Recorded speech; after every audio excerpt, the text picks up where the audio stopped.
Hype Man, Raj Nation,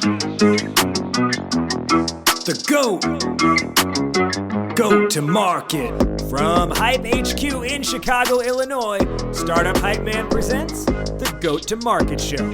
What's up, everyone? I am your host, Raj Nation, the founder and chief pitch artist of Startup Hype Man. This podcast is where we bring you founders, company leaders, and creatives who are building it, who are doing it, who have been there and done that. And they pull back the curtain on their go-to-market strategies so that you can build a venture that you love and become the GOAT of your industry. Want first listen on episodes before anyone else? Subscribe to our newsletter at startuphypeman.com. You will get alerts every Sunday morning when we release new episodes. All right, let's hear how today's guest is becoming the GOAT. Ladies and gentlemen, making her way to the microphone from Great Falls, Montana, and currently residing in Chicago, Illinois, she is an author, and she is the founder of the sales-led GTM agency. Give it up for Leslie Venetz. I love that. I like the happy dance there.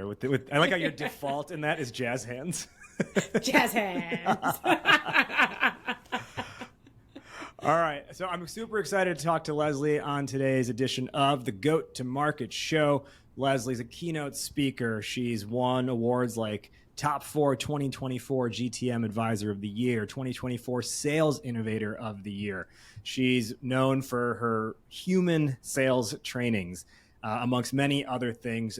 In Feb of 2024, she also launched the sales-led GTM agency, which is really focused on building outbound sales strategy processes and skill sets for organizations, mainly B2B, that need sales to survive, not necessarily just do a product-led growth motion.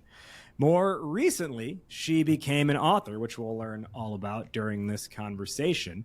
And part of what I'm sure is in that book that is going to be very relevant to today's topic is sales in the AI era. Leslie, welcome to the show. Why is this on your mind? Why is it important to you? Ooh. Why is sales in the AI era important to me? Yeah. It's like a loaded question if I've ever gotten one on a podcast. Jeez.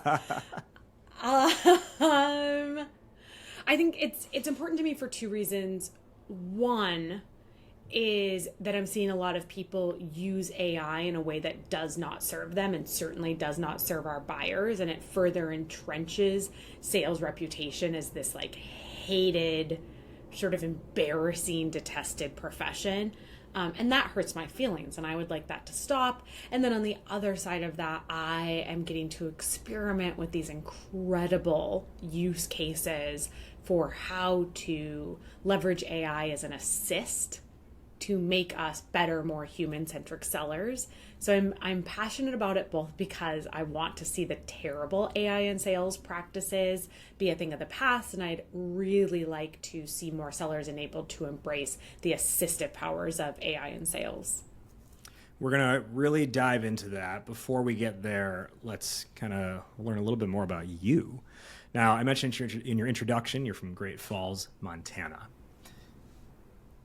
What is the difference between Montana Leslie and Chicago Leslie, and what is or are the similarities?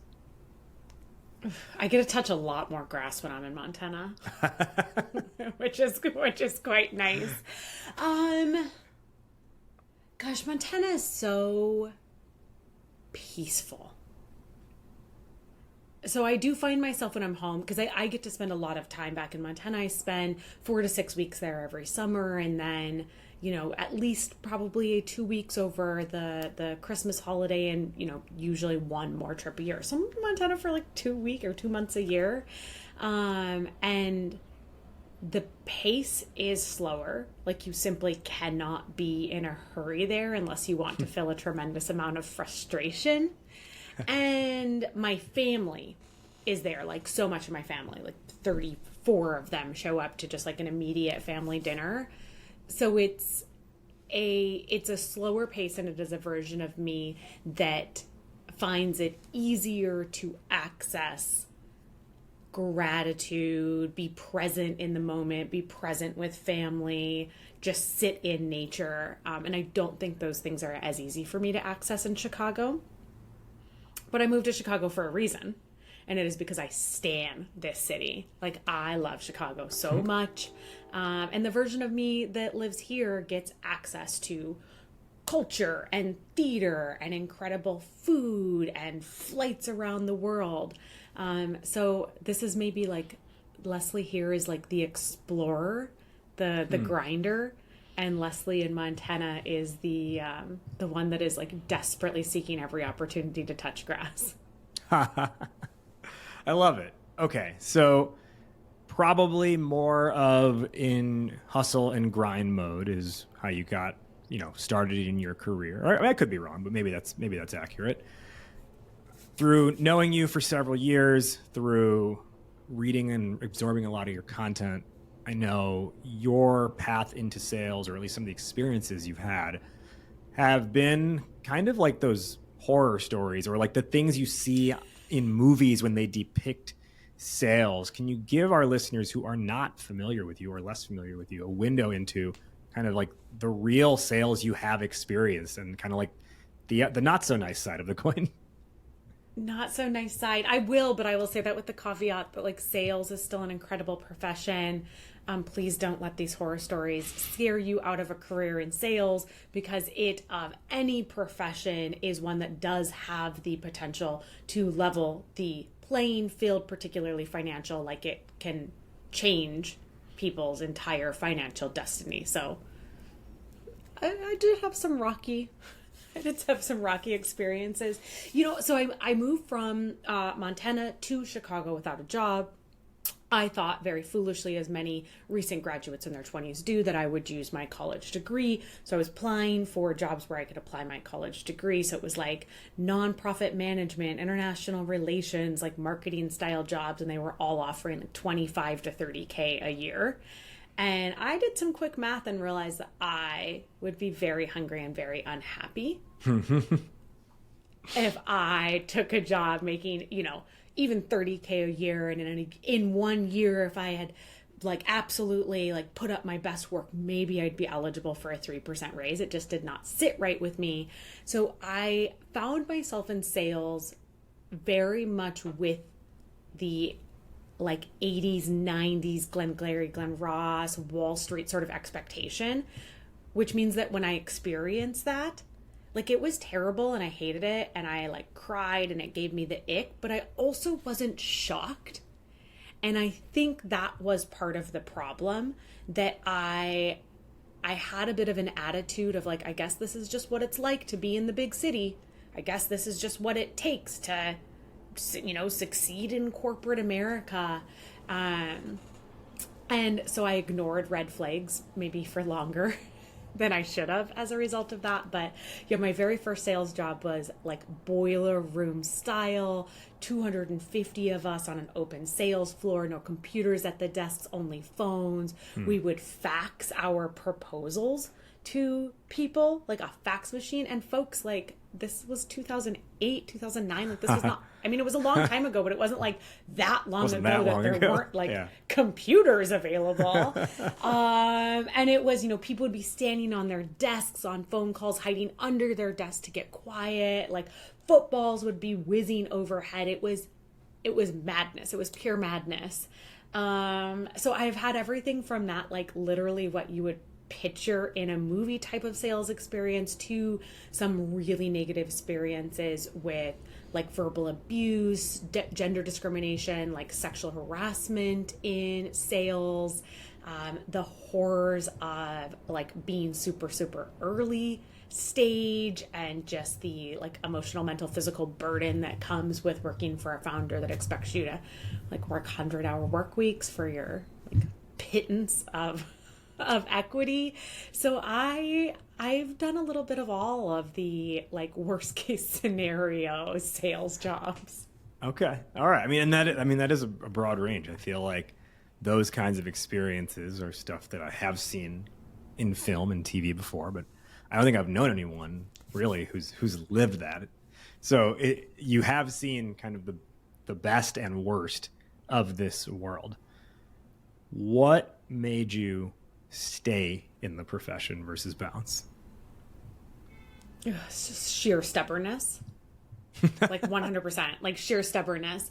And I would actually bet that you know a lot more people with these experiences than you realize, but very few people talk about it. Because what I find when I do talk about it, because I share these stories often, like on LinkedIn, on TikTok, people won't comment, but they'll come into my DMs. Yeah. And then they will share their version of the story. So I found that it's much, much more common than folks realize. But not everybody is maybe in a position where they feel safe sharing those types of experiences. So it's unfortunately more common than we think it is. But yeah, I stayed because I am stubborn and because people told me that the way I sold wasn't going to work. So I was more determined than ever to show them that they were wrong and that I was right.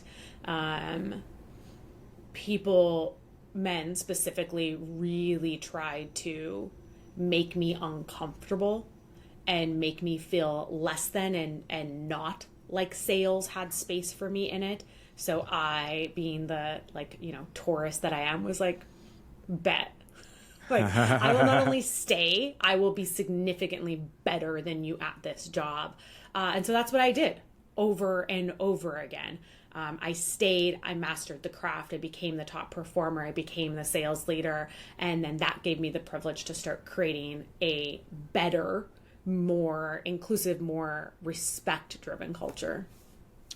Which I think we need, and I think we should probably do with complete erasure of the other kind of company culture. So let's given that the goal is we're all moving towards that direction and more modern companies are in that direction already. Let's talk about some of like the tactics and mechanics here behind where we're at with sales today, particularly with this fancy newish technology called AI. Now, I think there are certain areas where it makes a ton of sense. One of the areas where I think it doesn't, at least yet, as of this recording in 2025, is the first thing people went to is automating copy or AI generating copy. And I saw Amit Bendov, who's the CEO and founder of Gong. He had a good post about this a few months back about like how come Gong has not created like an AI outbound agent yet, basically. And his basic premise in his post was, he's like, look, it's really hard for humans to do that correctly, not efficiently, but just correctly. So if we build that AI tool now, we're just going to be feeding it bad information. Now, knowing you, I'm going to guess you're somewhere in line with that standpoint as well, but kind of either build off of that, refute that, or say what you need to about AI in that category anyway. Yeah. It's so funny. I'm doing like final edits of my book right now, where it's like I have like a printed copy of it, and that's fun. I'm going through and putting in like, yeah, it is. It's cool, like to see the physical book. But I just this morning when I was going, I'm like seeing if I can find it. That's what I wrote in, is that I edited a thing that was like, at the time of writing this book, I have tested over 20 AI tools that claim to be able to write sales copy that does not require any human interaction. And I have not found a single one that is creating copy that I would feel comfortable sending. So my recommendation is that, at least at the time of writing this book, that you should never send out AI generated copy without a human reviewing it first. So yes, I literally went in and like added that explicit caveat to the final edits of my book. I believe it so strongly. And I have tested so much tech, and some is better than others, but I've never seen any AI messaging that's 100% on point. Here's what I think it can do really well, is if given the right inputs it can write technically proficient emails, because it's pretty easy to say, hey, make your email less than 100 words. Like, make sure that you only have one clear call to action. So it's easy, I think, to feed it some of those like technical parameters.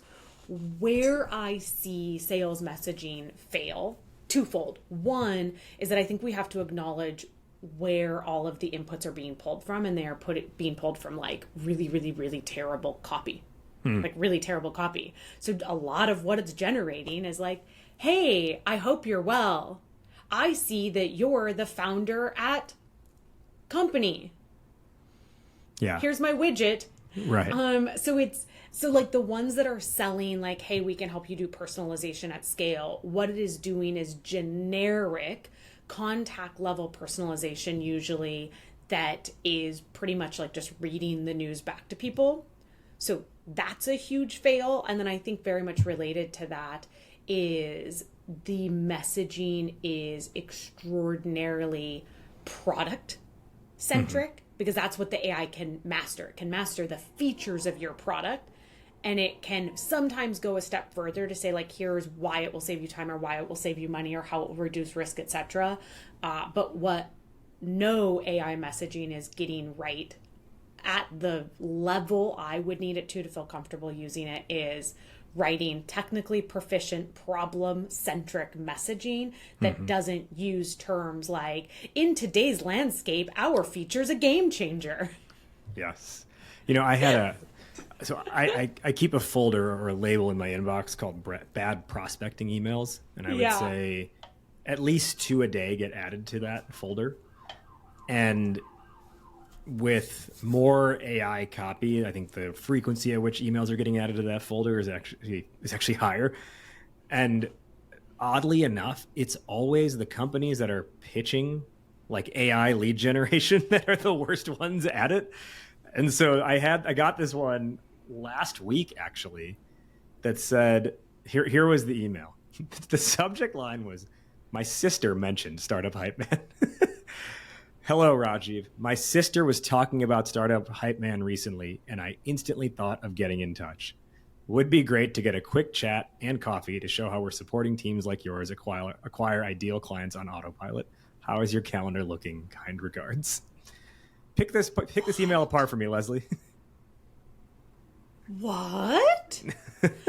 First of all, no, she didn't. I mean, like, no shade to you. But, like, our brands are not these, like, nationally recognized brands that people are just casually chatting about with their loved ones over family dinner. That is unhinged as a way to start the message. But going back to the technically proficient emails, it's very short. It has one clear call to action, right? So it was easy to visually digest and to understand what they wanted you to do. So like that's a win.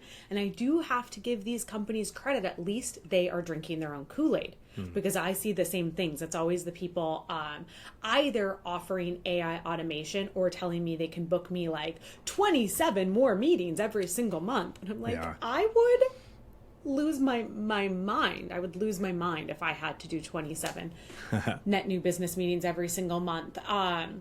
They are always the ones that do the worst at it, but at least that they're showing you just straight up why they are so bad.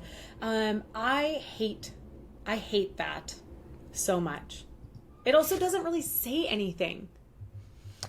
Well, you know what I mean? Like what? That person, right?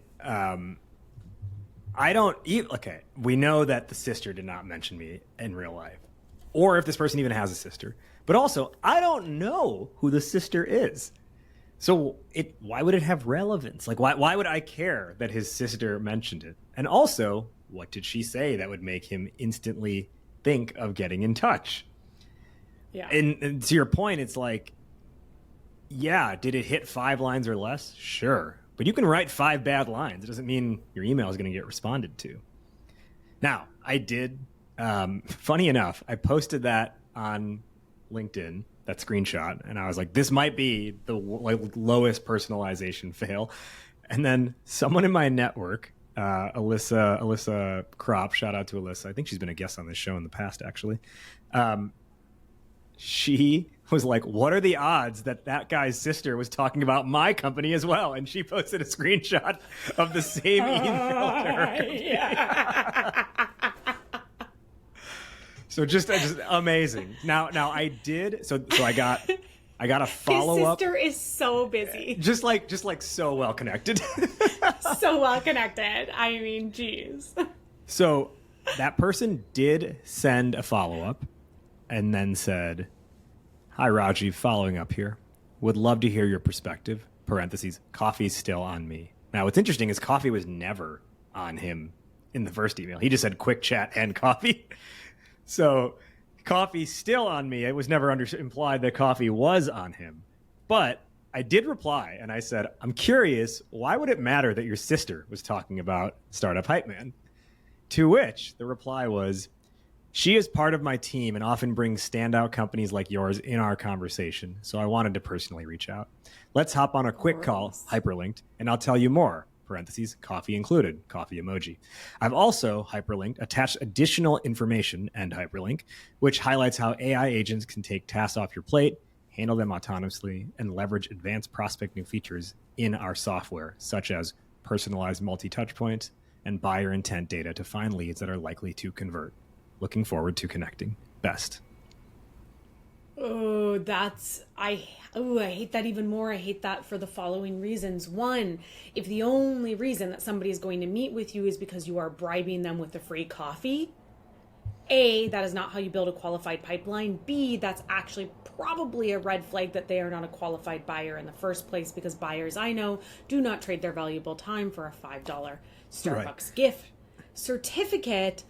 And the amount of asks that person is making of you without earning the right to make any of them, right? He is asking you to read a bunch of follow-up information beyond like the initial ask of like your attention and your time to engage in the email.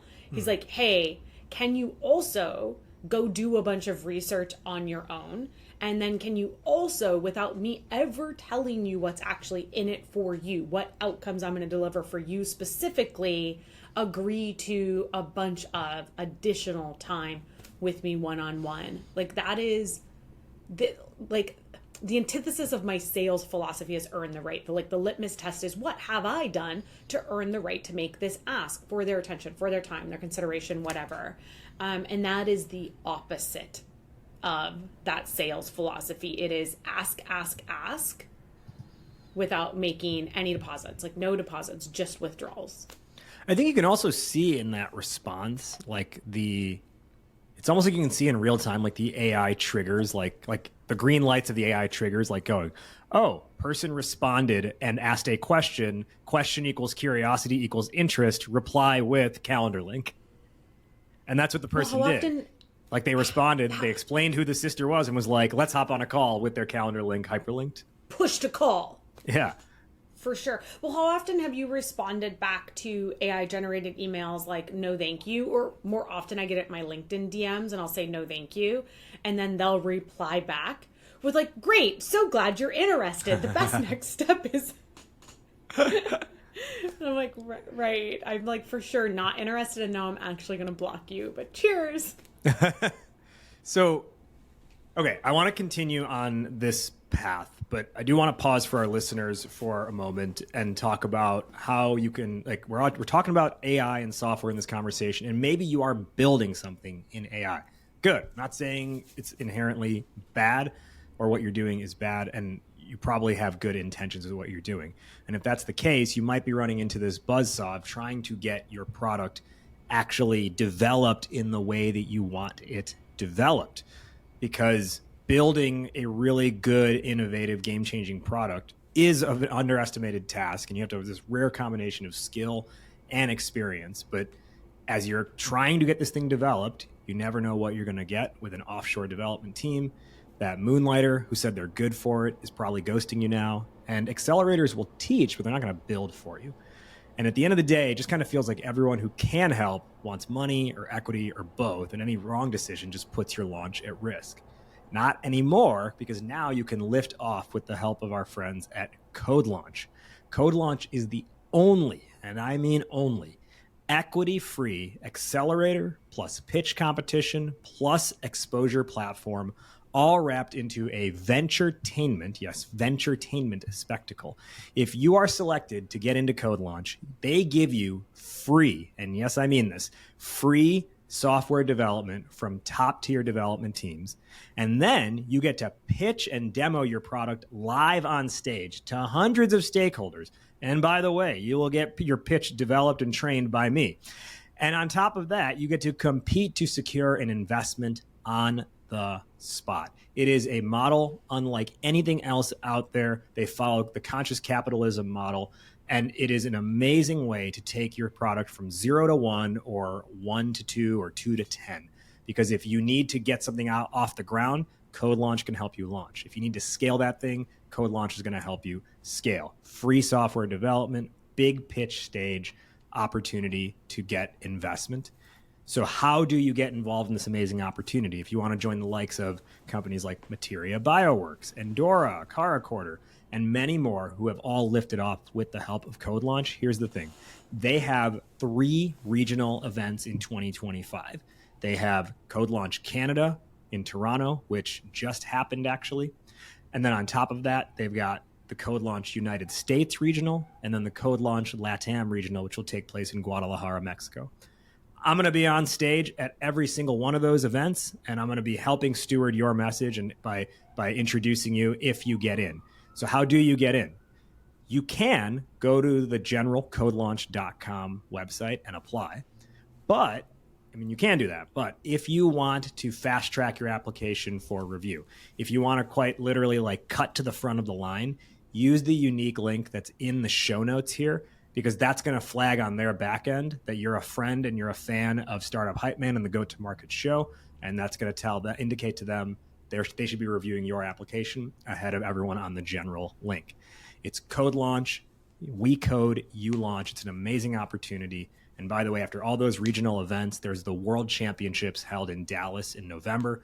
And that's another amazing opportunity where you're going to pitch again if you make it that far and get your opportunity to raise capital. We code, you launch. It's Code Launch. Use the unique link in the episode show notes so that way you can get your application fast-tracked for review and cut the entire line. Today on the Go-to-Market Show, we are with Leslie Venetz, an amazing sales trainer, speaker, and the founder of Sales-Led GTM agencies. So we were kind of riffing off of like what this email was doing with its sort of technical AIing, right? And you mentioned how a lot of times you could say no thank you, but then it like falsely flags, oh great, here's the next step, thank you for being interested. What I have found to almost be more successful is to call a spade a spade. And what I mean by that is, so there is a campaign I'm running right now. So for everyone listening, this episode, you're getting it in the release date is July of 2025. We're recording it in early June. So that Code Launch Toronto event is happening at the end of June. So if you're listening to this now, it just happened. As we're recording this, it hasn't happened yet. I have a campaign to tell people I'm going to be in Toronto and inviting them to come to the show and be part of the event. What I did was I did a LinkedIn filter of who am I connected with in the greater Toronto area. It yielded close to 300 contacts. So through the software that I use, which is called Ample Market, that's not like a commission plug or anything like that. It's what I've used for several years and I really like them. I plug that list into Ample Market and get everyone's information. And what I wrote is a very simple sequence that uses email and LinkedIn DM. But it's not personalized to anyone, which is not something I would usually recommend. But it basically, so the title of the email was like, Raj in Toronto, end of June. And then I was like, in the email, it's like, hey, so-and-so, quick heads up. I'm going to be in Toronto at the end of June for his awesome event called Code Launch. 2 things. 1, would love to meet up. 2, would love for you to come to the event. It's going to be a concert and a pitch showcase, and it'll be an awesome time. Here's my link to attend it. Can you make it? And then P.S. and the bottom says P.S. AI did not write this email. However, this is one general email I sent to the 79 lovely people in my network who live in the Toronto area. And enough of you I know well enough that you'll excuse the lack of personalization. And the rest of you, I'm hoping you'll be forgiving that I did not personalize this, because hopefully an offer of a concert and a pitch event is less offensive than the 9 lead generation service emails in your inbox right now. And then, what are you selling them though in that? Like, is there a cost for the ticket? Yeah, it's nominal, but there is a cost to attend, and plus time commitment of spending a weeknight out. And then the LinkedIn DM that goes out the next day or 2 days later is just very simply, yo, sent you an email yesterday. I'm going to be in Toronto at the end of the month. Did you get it? And that gets like everyone to respond, because in my estimation, I didn't do like, hey, first name, or hey, first name, last name. I just wrote how I actually talk. And that, like, if I was like one-to-one messaging Leslie, I'd be like, yo, Leslie, I probably wouldn't say your name. I'd just be, yo, I'm coming into town. Do you want to meet up? Is basically what I would say. And I just take that one message and put it into an automation. But I've called out already that the first message was, a mass message. And even this one's a mass message, but I just wrote it normal. So my point to the call a spade is I just said, hey, I'm not trying to make this a personalized email. It is what it is, and I hope you're okay with that. A couple of thoughts. One, I think that's more of a marketing email than a sales email. Like, you're inviting them to an event at a nominal fee. It's more of drawing their attention to an opportunity than actually trying to like sell them something. And it's B2C, not B2B. So I do think that different rules apply. I also, this might be an unpopular opinion, but I do not think for very, very low priced items that the expectation of significant personalization is realistic. Like, I will use because I have a second company, I do the Revenue Revelry events. We did that partner event in November of last year, and the tickets are $400 for those events, for a full day of content, breakfast, lunch, happy hour, cocktails. Like, I take a financial L. The ticket does not cover the cost of hosting the event. Like, I host them to give back to the community. So if somebody expects me to send them an email inviting them to that event that's like, dear Raj, I saw your last 17 LinkedIn posts, and here's my favorite thing about them. And because of your incredible contributions to LinkedIn, I just think it would be so incredible if you would grace us with your presence at this event. Like, be for fucking real right now. Like, no. Like, here's the event. If you want to come, you can come. Cool. I want you there. That's why I sent the message to you. But like, I am not going to beg you to pay attention to me for something like that, for a B2C marketing style email. Just like, I'm serving it up to you. I am telling you why I think it's worth looking at, and then you can choose to look at it or not. I'm not going to chase you on this. I don't think that I need to educate you on why learning and networking is important. So I do take a different approach to those types of emails, lower priced B2C type emails, and I view them more as a marketing play than a sales play. But to your point about like calling a spade, I think that will be especially important when it comes to AI chatbots and AI calls.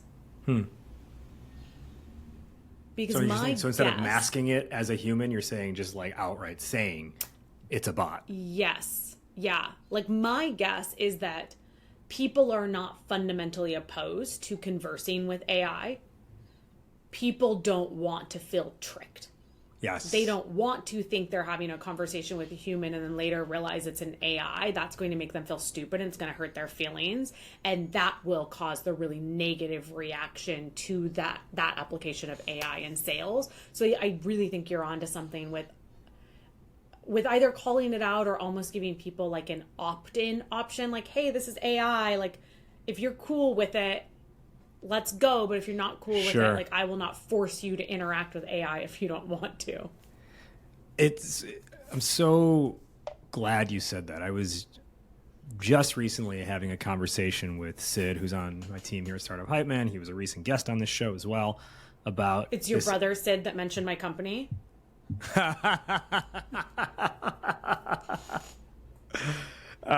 Exactly. So I was just telling Sid, I was like, I think what people are missing with all of this technology advancement, which is it's still a fundamental thing regardless of the technology, is that people don't want to feel had. Like, the last thing you want to do is realize you just look like a fool. Even if no one saw it, you don't want to feel like a fool. And so many of these things are inherently designed to actually make people feel like a fool. And no one is like calling that out or realizing that that is the base problem with how this software is being like actually put into play. It's how can we trick people to get time with us versus how can we be more honest with them or real with them?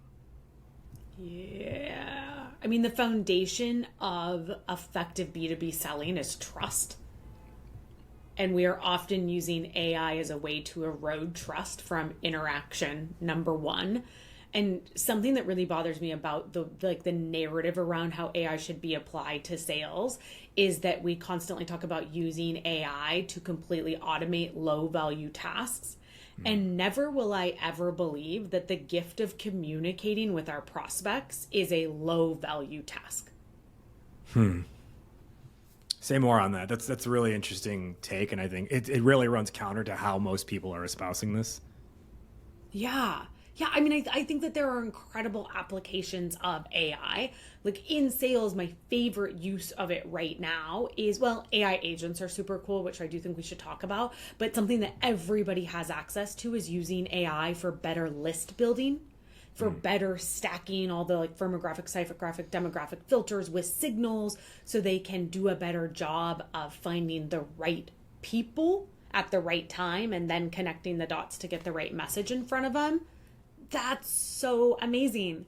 I mean, I used to like do Google alerts and try to like, right? I used to try to figure out how to work backwards. Like, okay, if these people won this award, they might be interested in this. And if they have this revenue, that means they're probably paying for it. Like, I used to spend so much time trying to make assumptions about what people cared about and build the list. And now using tools like a Zoom Info or like a Clay or maybe Ample Market, like you can just do that immediately in a couple of clicks.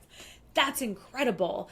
And I think that those type of assistive applications are so powerful. So I do not think that we should use AI to trick our prospects. I do not think that we should use AI to remove the necessity of engaging with our prospects. I think that human to human interaction is still incredibly important, but an opportunity to do a better job of getting the right message in front of the right person at the right time using AI, that's incredible. And like gathering, like what you're saying is like, hey, gathering background, be as efficient as possible, right?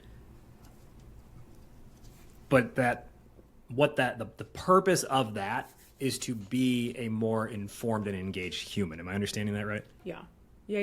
Like one of the big gaps that I see is that folks will use all of these research tools. And so they will prepare for a call because their AI gave them, pages and pages of information, but they often don't read it because they think the AI has prepared for the call for them. And even if they do read it, they read it as a list of facts. And what we should be doing is using the time that AI saved us to sit with that list of facts and to try to make some assumptions about what all the facts stacked together mean for the person that we're about ready to talk to. And so what we are actually doing is taking back the time to create a point of view about what's important to them, what meaningful insights we can share with them that they might not have access to without us, and then being very pointed in using that point of view to ask smart questions that allow us to make better, faster recommendations of how we can help them.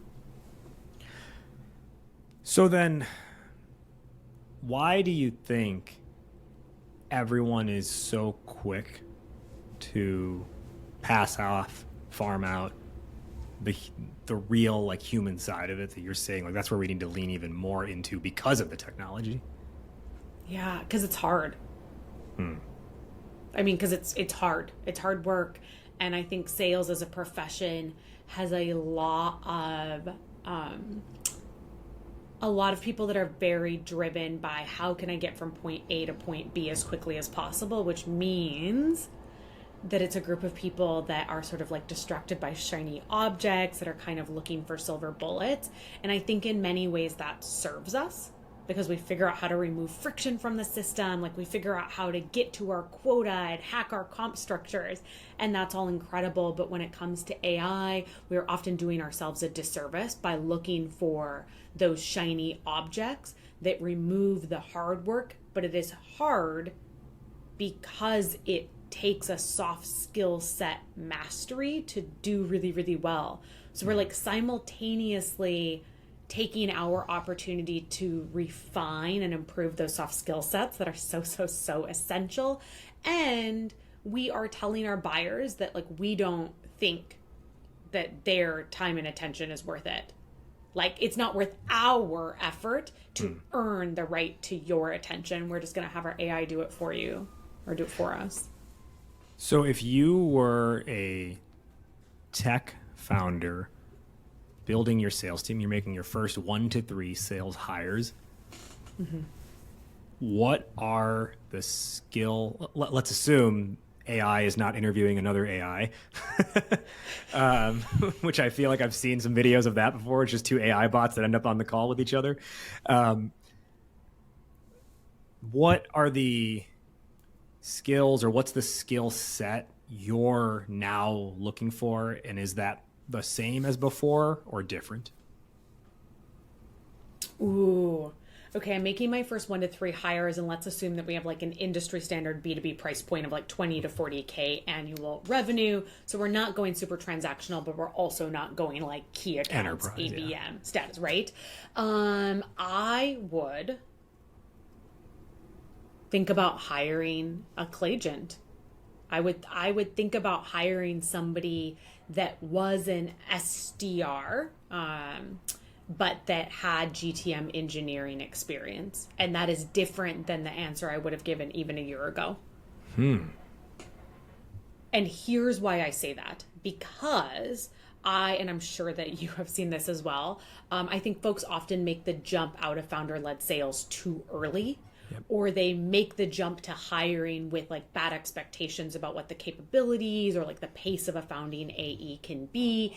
And they're sick of having to do the very hard work of selling themselves, and they're just desperate to pass it off. And like, I get it, but that becomes like a huge and early pitfall in the scaling process. So I think as a first hire, bringing somebody on the team that could help you really, really tighten your lists so that you as a founder felt maybe less compelled to like reach your entire TAM tomorrow. And instead you could say, hey, here's what I know makes a really good looking account. And here are a couple of reasons that they might be ready to buy now.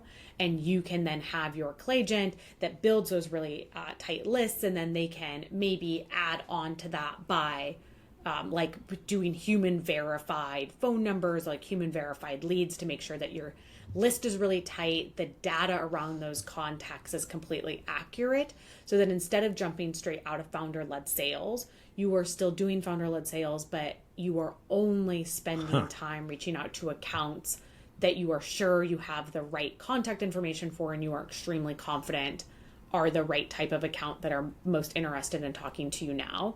That would be a hire to consider before passing off the sales process to a founding AE type.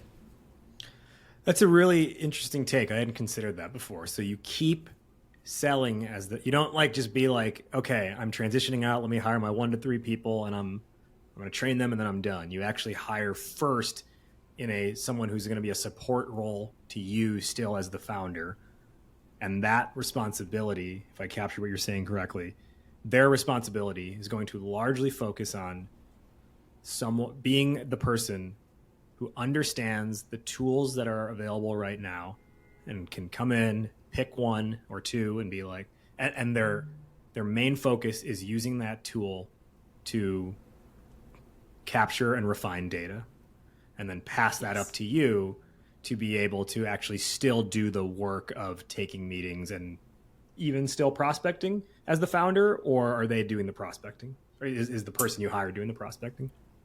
I would say the founder is still doing the prospecting, but many of the Claygens that I have interacted with, they do understand the full tech stack. So they would also be well equipped to like build the sequences. So you as the founder maybe create the message, but they build the sequence. And so I think it's a nice complement of being able to do some of the personalization at scale where you are doing like persona-based or account-based relevant outreach. You're not doing contact level personalization, so that you can stay very like outcome problem centric in your messaging.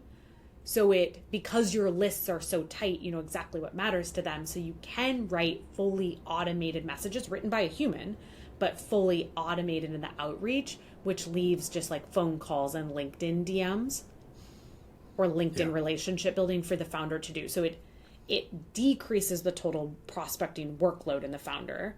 It focuses it on the areas where like their unique voice or like actual human voice would have the greatest impact. And it would ensure that every single bit of outreach was as targeted on the right type of contact as possible.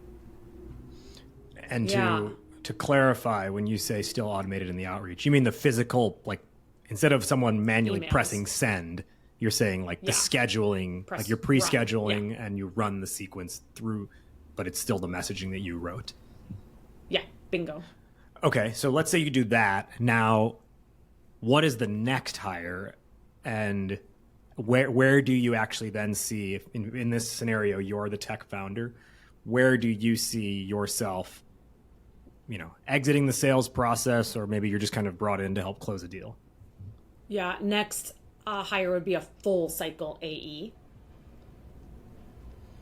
And I'm very particular about using the word full cycle because I think that the SDR AE alignment during that growth at all cost phase became like the default choice. And I see a lot of founders believing that they need to hire both an SDR and an AE to provide the SDR AE alignment. And very rarely do I actually think that that's the right way to build a sales team at a startup. And I mean, I have built many sales teams myself. I grew up as a full cycle AE. I'm not saying that there are not reasons to have SDR teams. There are, but in an early stage startup, you need to hire somebody that can do the full role. So it also helps you avoid bad hires in like AEs that only want to do the like prestigious work of like closing the deals.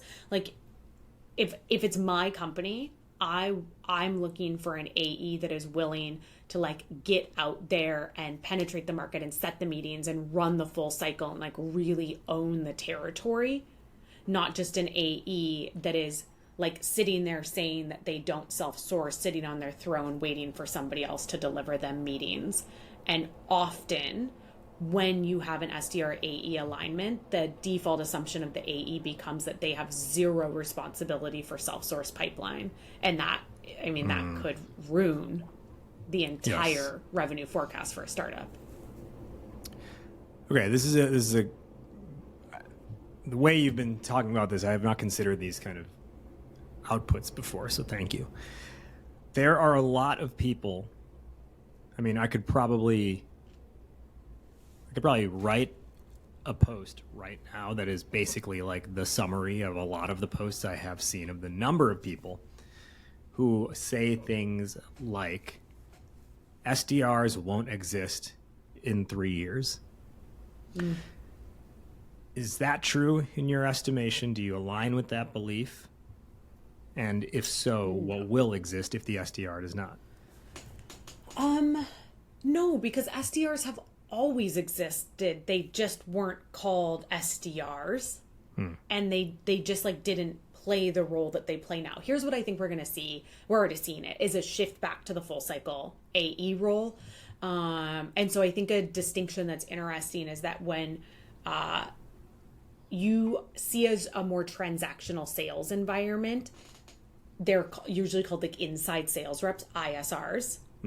And they're doing like one call closes or like 1 day callbacks. Yep. Right? Like that's still super, super common. And so we're seeing the full cycle AE in those transactional environments persisting, and then we're seeing that increase. But what we will continue to shift towards is more full cycle AEs in the mid-market space. Because mid-market AEs really should be self-sourcing their pipeline, complemented by marketing leads. Like that's sort of an ideal situation at a mid-market company, right? Like there should be enough inbound from marketing that they're getting a little bit of leads on their table, and then they're self-sourcing everything else. And I like a phrase that I used earlier was like founders constantly feel like they have to approach their whole TAM.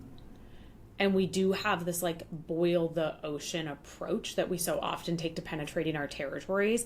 And then when I sit with founders and I say, okay, but based on your average deal size, how many logos would you actually have to close to hit your like reach revenue goal? And then they're like, 17.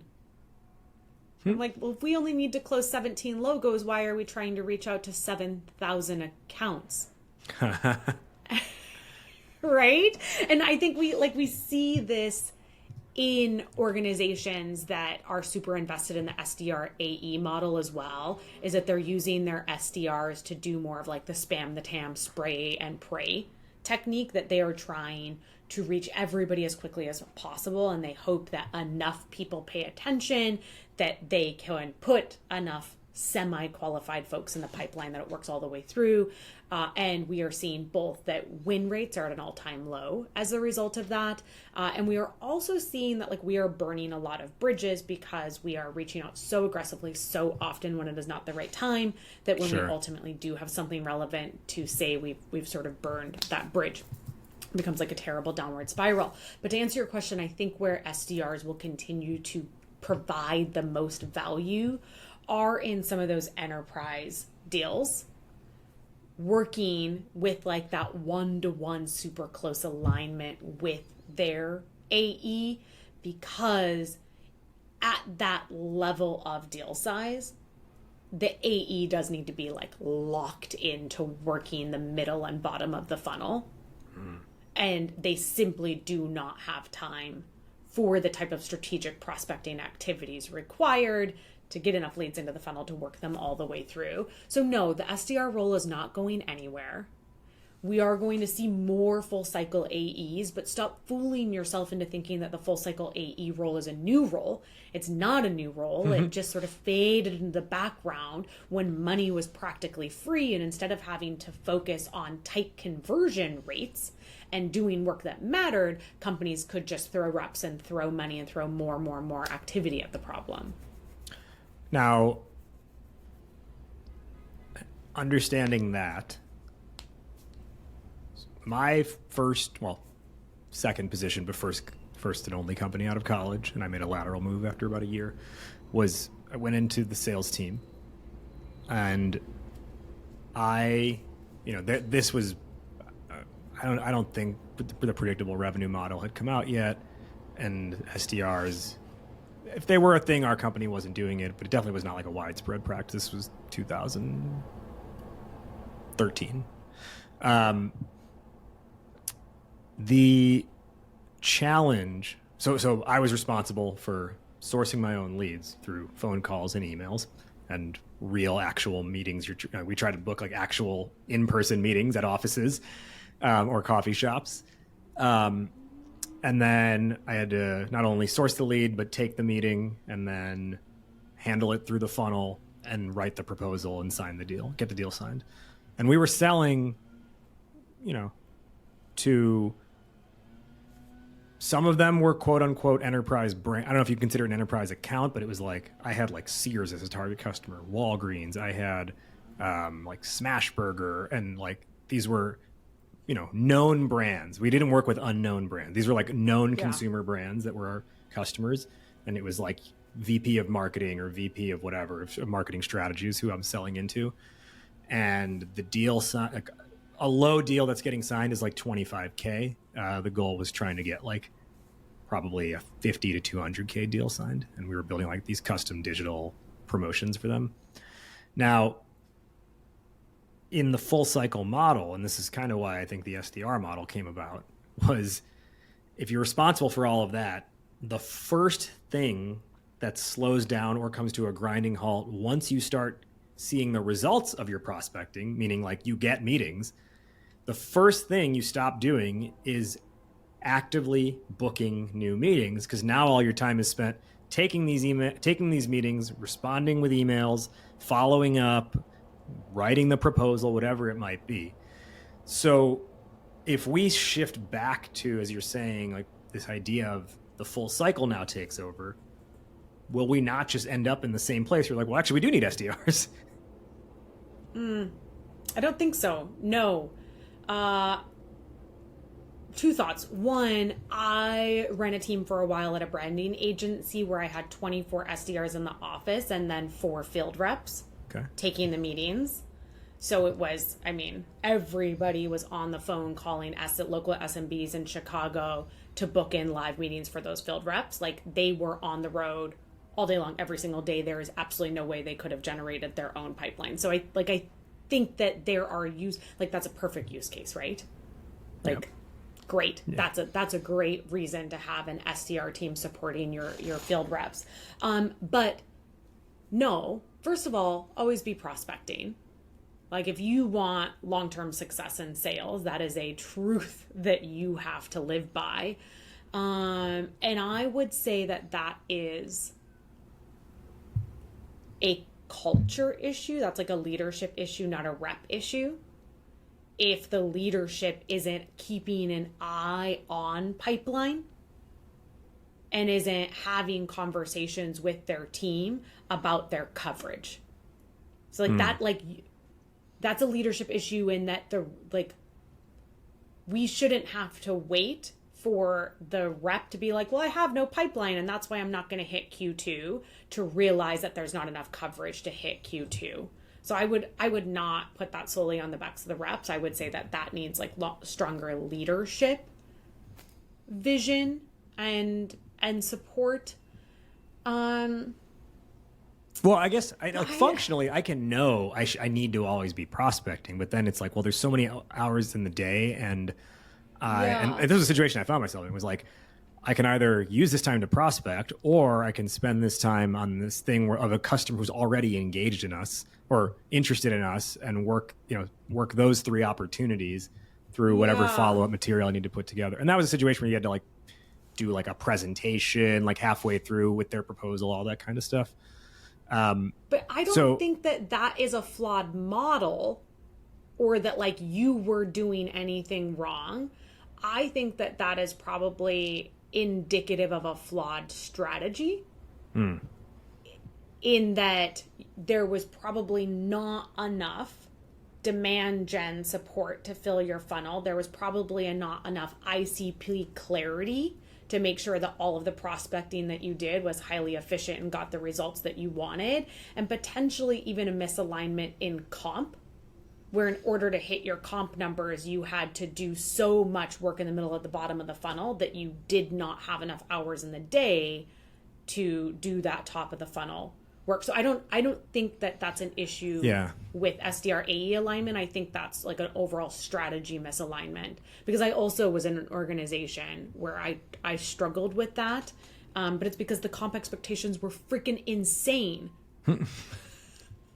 Well, I guess if I recall, I think the comp structure was based on closed deals. There was no you didn't get credit for getting leads. It was just on closed deals. So, which I guess in theory makes sense. But I see what you're saying about it's not an individual point issue. It's like there's an overall system thing that needs to be looked at for that to really work and not have that failure point come up every 2 months. Okay, we need to start wrapping this up. I could talk to you about this forever, but we need to start wrapping this up. Your book, which by the time we air this, your book will be out. It's called Profit Generating Pipeline, a proven formula to earn trust and drive revenue. Give us the quick Cliff's Notes. Pitch us on why we need this book. Ooh, yeah. 3-part book. First part is about sales leadership foundations. The whole middle is my 9-step proven blueprint for top of funnel excellence. And it echoes a lot of what we talked about today. Where do you find the blend between quantity and quality approach, so you're not spamming people, but you're also not wasting your time spinning your wheels trying to do contact level personalization for every message. The book has the answer, and then we talk about how to make it repeatable, how to systematize it so we're not finding ourselves back in bad places every few months. And it's available for pre-order right now. So people go to the website right now and pre-order it at salesledgtm.com/book. And there's awesome. $400 in freebies because my what's the release date of the book? How you do it. August 5. Oh, okay. All right. So when this episode comes out, it will still be in pre-order mode. Yes. Okay, August 5. But I need the pre-orders to stay on track for the national lists. Sure. And the pre-orders are going so well right now due to the endorsements. I don't know. It's a whole hubbub, this book publishing thing. But due to the really positive stuff that people are already saying and the endorsements from big deal people, my pre-orders are going so well that I legit have a shot at New York Times. Hell yeah. Let's make it happen. Everyone so listening to this show, go get the book. book. A book is $15. You can afford it. And the pre-order is giving you $400 in bonuses. So there's a lot to take advantage of here.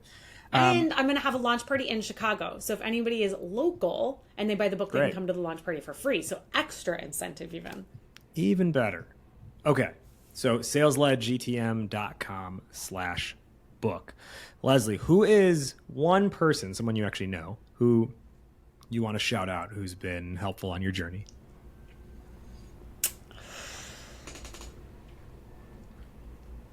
Man, that's a really tough question. I am in this chat group with 2 women, Megan Mishek and Monica Stewart.